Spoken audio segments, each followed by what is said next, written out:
Hello, everybody. Getting started a bit early today. Thank you so much for joining today. We have a lot to talk about and a lot to review. Definitely will learn some new things today, some of my favorite features within Motivity. While we give people a moment to join, quickly introduce myself. My name is Catherine Martin. I'm a BCBA. I'm an enablement lead with Motivity. I've been with Motivity for over 2 years now. And really excited to talk about the topic of today, which is some of the advanced settings within our program builder, because it's really how I found Motivity. So with that being said, I'm going to go ahead and share my screen and we'll jump right into it. So today what we're going to be talking about is beyond the basics, how you can improve your data collection with our advanced program builder features in terms of how you're creating your programs, and that's obviously going to shape the way your staff are able to collect data. As I mentioned, this is our fifth webinar in our series.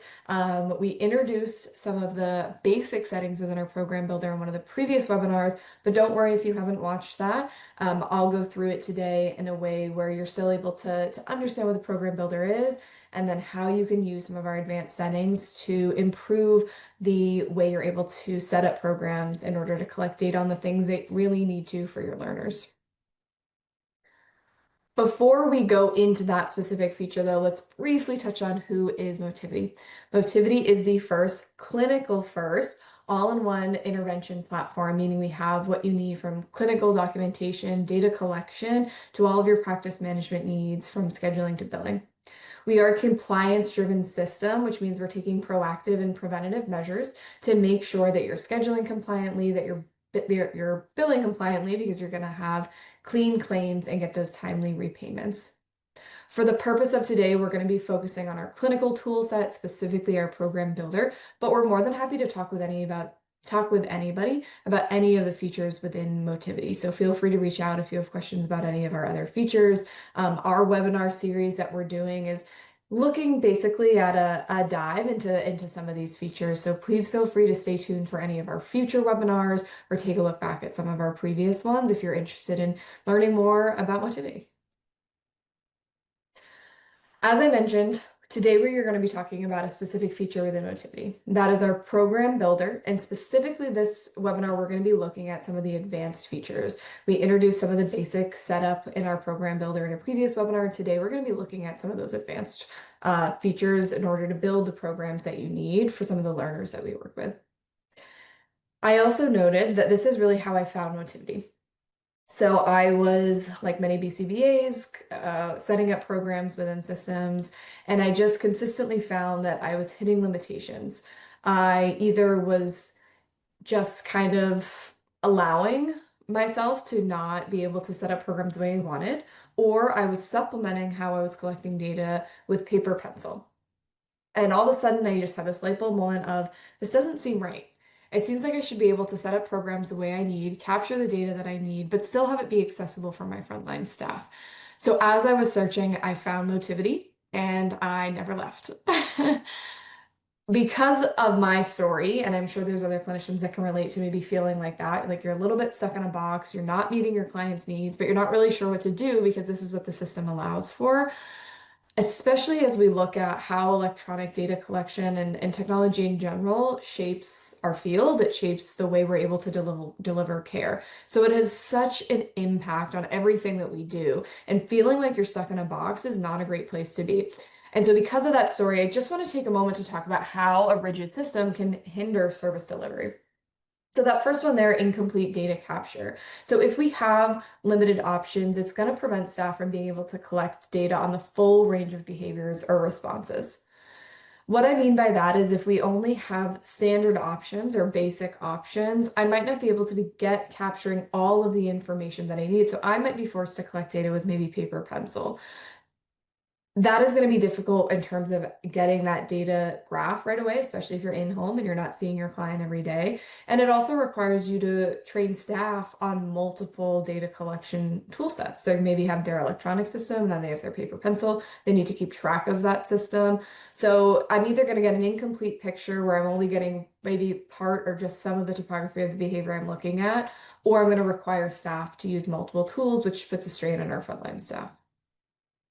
Potentially inaccurate information. So if I build the template as close to what I want, but my staff are really only to collect data on a part of this behavior, that's going to lead to either gaps or errors, which can obviously distort how we track progress for our learners. So if I have a very specific template that I'm able to use, maybe a pass fail, and I can't actually collect data on the prompting hierarchy that's being utilized, I don't know the intrusiveness of the prompt being used. So I don't know when I'm seeing incorrect responses. Am I just seeing that they're always requiring a highly intrusive prompt? Or are we seeing that we're able to fade that prompt intrusiveness over time?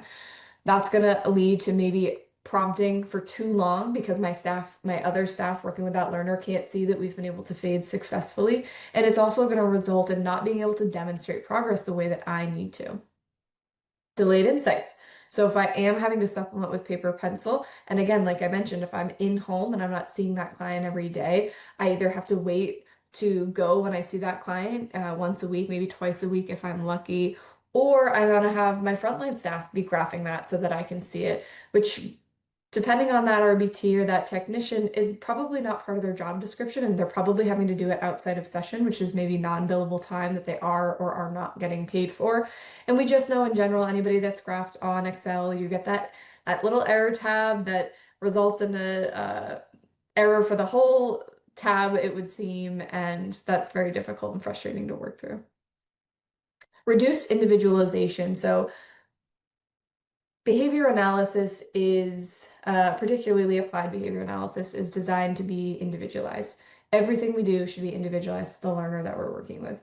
If we are always working off of a one-size-fits-all template, we are not able to individualize to that learner's need. I just mentioned prompt intrusiveness or prompting hierarchies.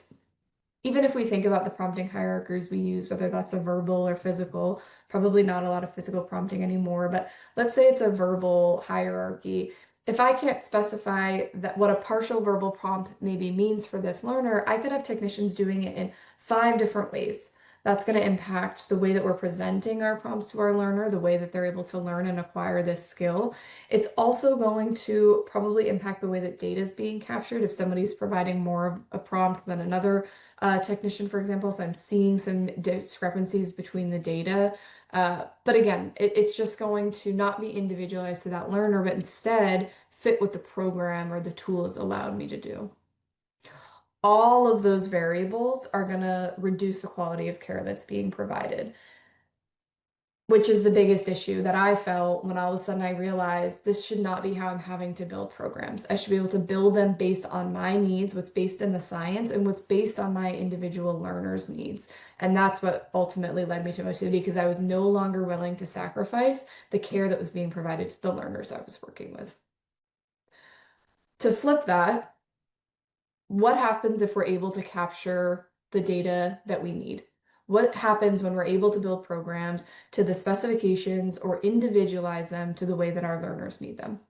Better decisions.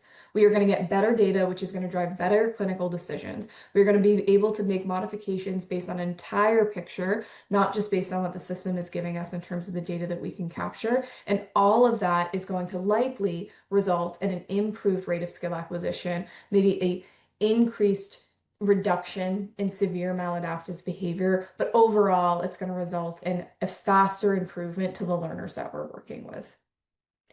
Accuracy and integrity.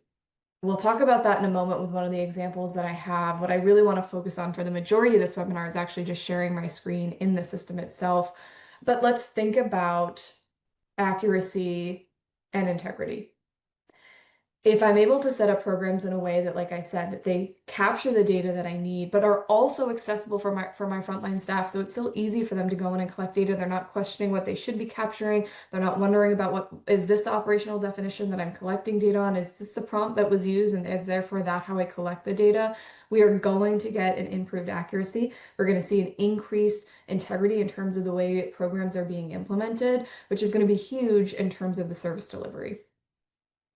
With all of that, I can track progress clearly. So I'm able to make modifications in real time to support progress because I'm not having to graph on paper pencil, but I'm able to see that data happening in real time. I can look at my graph and know that it's going to be the most up to date and accurate, and therefore be making modifications when they need to be and not having them be delayed.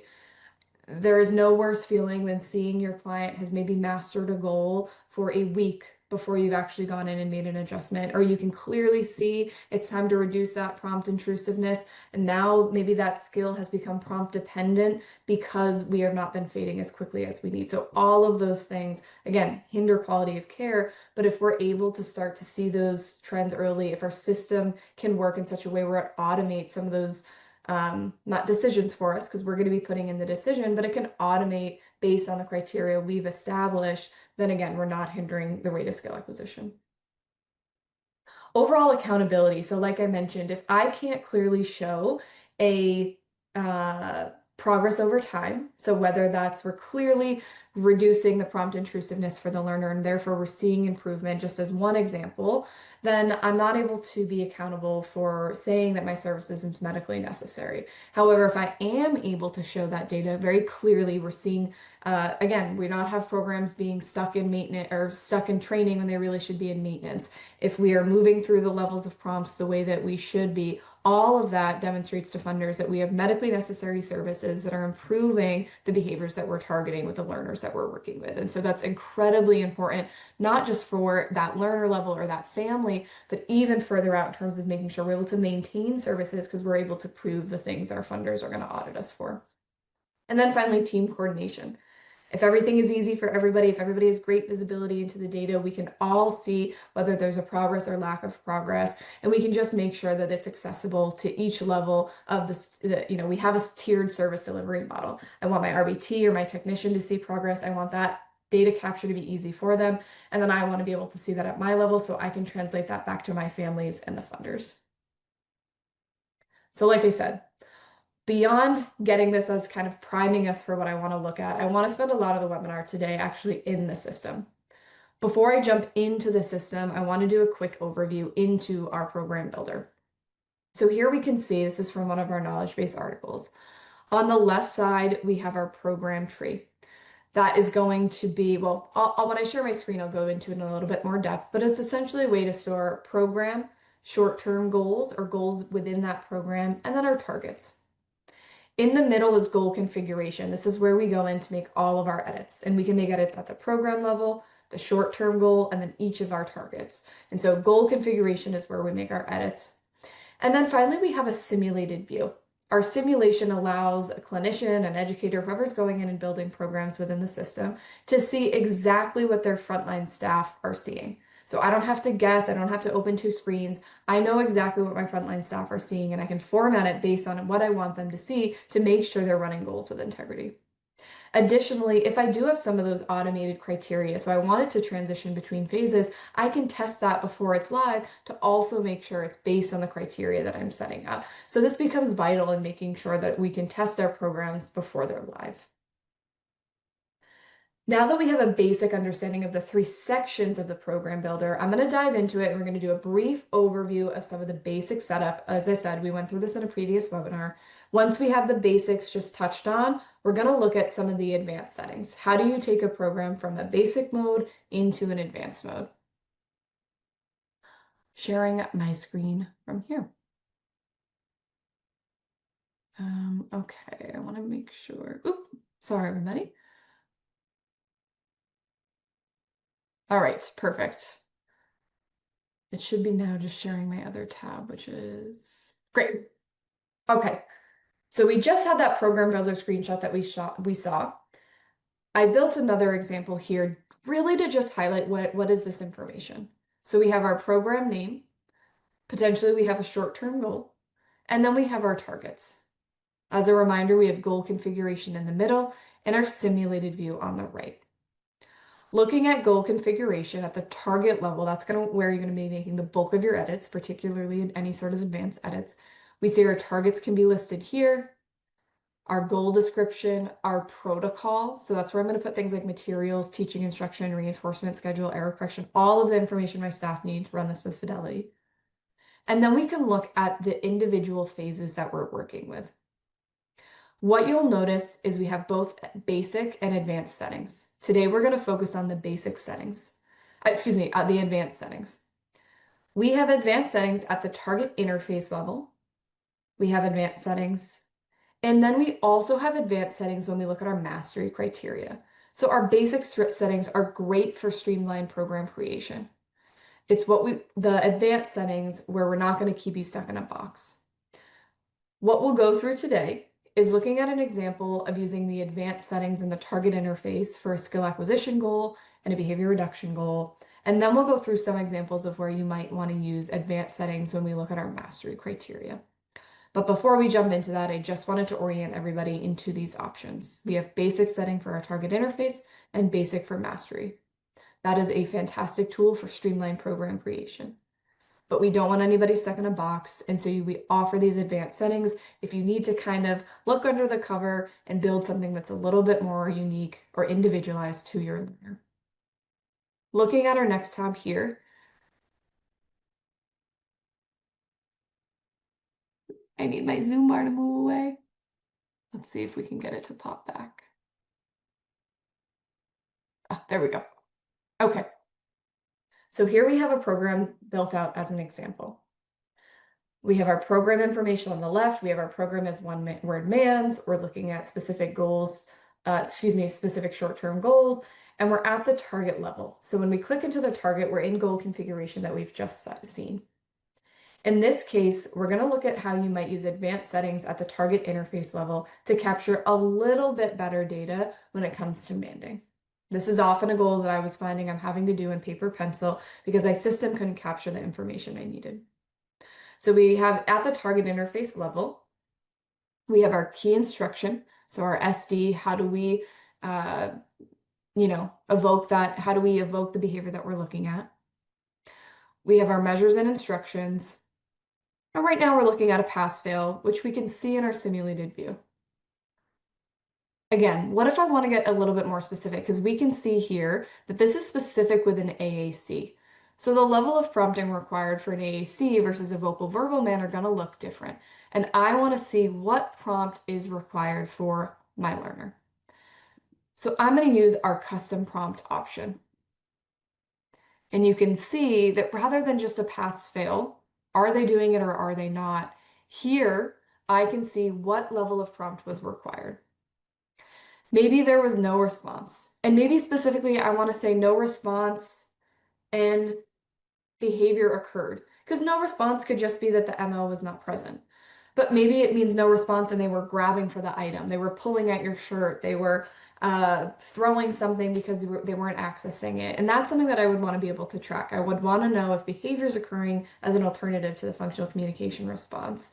Because again, no response could just be that there's no MO. Alternatively, if we're thinking about an AAC, maybe I had to all the way point to the icon that the learner had, whatever that was, it was that they were requesting for. And then finally, maybe I just had to gesture at the device. So maybe I just had to point to the device to indicate as a reminder that it was there. Maybe that's the only prompt level that was required in order for them to go in and use the device to request for the item. Or alternatively, maybe they did it independently. So if I don't have these prompts broken down, I'm really not able to see with a negative, what does that tell me? That tells me that it was not an independent response, but I don't know the level of prompt that was required. Here, again, we're not looking at a standard prompting hierarchy. We're looking at a prompting hierarchy specific for an AAC and maybe even specific for this learner. And so with our custom prompts, I can get specific to the learner and I can get specific to the prompt hierarchy that I need to utilize when we think about an AAC. To take it one step further, maybe I also want to know what were the MANs that were being requested. I can do that by adding an additional measure. So we can see in our simulated view what that looks like. And I want a text box. And I want my staff to know what information I need. So what was requested? Maybe if this is a newer learner, I just want to know what are they requesting for. Maybe alternatively, this is a learner I've been working with for a little bit longer. So I want to say, please record any new requests or each different request because I want to be looking more at novel or spontaneous requesting versus ones that we've specifically trained. So again, I'm able to specifically individualize to this learner and capture everything I need to make sure that we're looking at progress for this specific goal for this learner. I'm not stuck in a pass fail. I'm not stuck in a prompting hierarchy. I can do it very individualized. Looking at another example of how we might want to look at advanced settings at the target interface level, thinking about that for behavior reduction. So looking at the example here, we have aggression. In our simulated view, we can see that we have the operational definition, and we can see that it includes a few things: headbutting, kicking, hitting, pinching. And we are looking at frequency. This was something I was often also supplementing with paper pencil because I want to know the topography, but it's too difficult for my staff to track kicking, hitting, pinching, headbutting, scratching. Having all of those open is going to be a big response effort for them, particularly if we're noticing that aggressive episodes, we see a lot of those behaviors happening at the same time, and might be difficult for them to always be able to go in and say, okay, there's two of these and one of these. But maybe within an aggressive episode, I do want to know which ones because headbutting and kicking maybe are less severe than pinching. So I want to look at that. So what I'm going to do is I'm in our advanced settings, and very similarly, I'm in a text box and I'm going to say, please include topography of the behavior. So I want to know in each aggressive episode, was it kicking and hitting? Was it just pinching? Because again, then I can see maybe if we're noticing any patterns. Is there anything that I want to pull out and I just want to collect data on? Because maybe we're seeing that it's kicking, kicking, kicking, kicking. Maybe I want to start looking at specifically kicking and determine the function of that behavior versus maybe some of these aggressive episodes because maybe they're not under the same response class anymore. One additional component, and maybe I wouldn't add all of these, but maybe instead of looking at the topography, I instead want to say, it's going to be too difficult for my staff to be able to look at this. And more importantly, I want to know the severity, and I can break that down based on the topography. So instead of a text box, we could use our custom prompts again. And here we'll say, please indicate severity of episode. I can go in and I can add our prompts. And I want this to show in my raw data. So I want my graph to reflect my count because that's what maybe I'm I'm reporting on. But I want to know what the severity of the behavior is. So we could say it was severe, medium,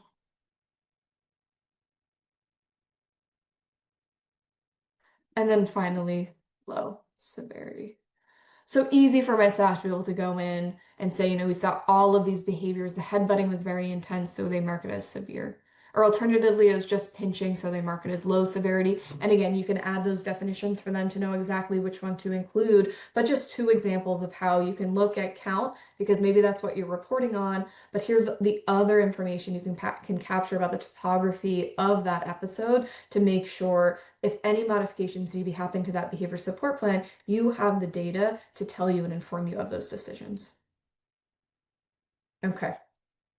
So again, few examples of how you might use Motivity's advanced settings within our target interface. As I mentioned, though, we have other options when we look at our settings. So in our mastery, you can also use advanced settings. We'll go back very quickly to our original example of basic. So we have our sentence here or our criteria. Transition based on a percentage, I can adjust that with at least a number of trials after a certain number of sessions. Essentially, what our advanced settings do are we're going to pull that sentence apart and we're going to give you more options. One of those options might be setting up transition criteria. I've mentioned an errorless prompting hierarchy and how you can do that on Motivity and some of the automations that we have. So moving between phases. The example that I have here, we're looking at one of those errorless prompting hierarchies. In our simulated view, we can see that this is going to indicate the phase. So if I look at this, I can see all of the phases built into this program. So we've got baseline, full verbal, partial, independent, and then maintenance. So these are the phases currently built in. But again, I don't want to have to be going in. I want to be fading these as soon as the learner meets criteria, maybe even fading within session to try to reduce the chances of any sort of prompt dependency. So I'm going to build that into the system because I can't from within session as a BCBA be responsible for manually making that change, or maybe we will see that there will become some prompt dependency. So we need to use our transition criteria to be able to do that. So if we think about a partial verbal phase, so at a full verbal, it's really just going to move from that phase to a less intrusive prompt. We can't go any more intrusive than a full verbal. But at a partial verbal, we could either say, okay, we've got to regress back to a full verbal, we're seeing errors, or we can start to, again, remove that prompt and we can look towards independent. So our transition criteria needs to be able to transition across both ways. And so we can use our advanced settings to do that. And I'm going to add a rule here. How do we set this up? We want it to transition to, we could say, the next phase. So transition to independent when we go through at least one session and all of the sessions succeed. So if it's meeting the criteria that I have in place, I want it to move from a partial verbal to independent right within that session. Again, though, it doesn't mean we're always going to move forward when we set up an errorless prompting hierarchy. We need to be able to regress if we start to see errors. We don't want to also fade our prompts out too quickly and we get continuous errors. So the other rule I need is to transition to the previous phase when performing at least one session and all of the sessions fail. So if I start to see errors, it will move back in criteria to make sure that, again, we're providing the prompts that are required within those sessions themselves. Maybe this is a new criteria for me, and so I want to be able to see what this looks like. And this is where the simulated view becomes so important. By clicking on this green clipboard, I can see, is this functioning the way that I want? We see that this one's at a full verbal, so like I said, we can't become more intrusive, so they're engaging in the correct response with our prompt. Maybe we do see an occasional independent response as well, so we're moving through. But let's look at how we have it set up for our partial verbal. As we see the learner begin to make progress, it can transition to our next phase.